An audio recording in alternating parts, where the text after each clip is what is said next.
السلام علیکم ورحمۃ اللہ وبرکاتہ۔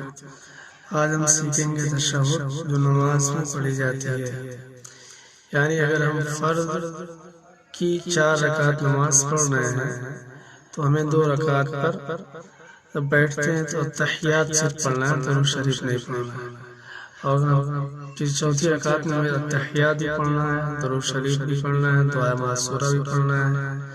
اسی طرح ہم سنت پڑھ رہے ہیں یا نفل پڑھ رہے ہیں، جو بھی پڑھ رہے ہیں، اگر 2 رکعت والی نماز ہم پڑھ رہے ہیں صرف، تو ہمیں تحیات بھی پڑھنا پڑے گا، درود شریف بھی پڑھنا پڑے گا اور دعائے معصورہ بھی۔ تو یہ دھیان رکھیں، اگر ہم 4 رکعت والی نماز پڑھ رہے ہیں تو صرف ہمیں تحیات پڑھنا، بس درود شریف نہیں پڑھنا۔ چلیے شروع کرتے ہیں۔ بسم اللہ الرحمن الرحیم۔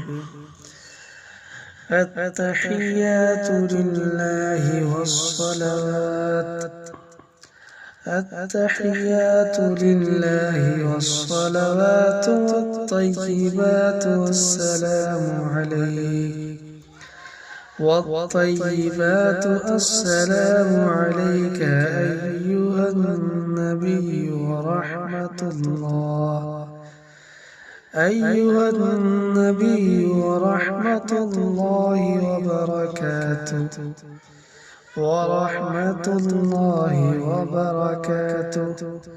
ترجمہ: تمام زبان کی عبادتیں اللہ کے لیے ہیں، اور بدنی عبادتیں اور مالی عبادتیں بھی سلام تم پر اے نبی صلی اللہ علیہ وسلم، اور اللہ کی رحمت اور اس کی برکت ہے۔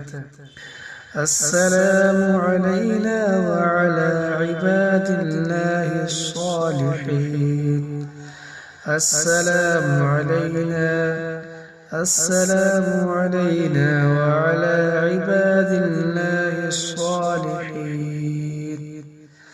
سلامتی ہو ہم پر اور اللہ کے نیک بندوں پر۔ اشہد ان لا الہ الا اللہ، اشہد ان لا الہ الا اللہ، الا اللہ، واشہد ان محمدا عبدہ ورسولہ، واشہد ان محمدا عبدہ ورسولہ۔ میں گواہی دیتا ہوں کہ اللہ کے سوا کوئی معبود نہیں، اور میں گواہی دیتا ہوں کہ حضرت محمد صلی اللہ علیہ وسلم اس کے بندے اور اس کے پیغمبر ہیں۔ السلام علیکم ورحمۃ اللہ وبرکاتہ۔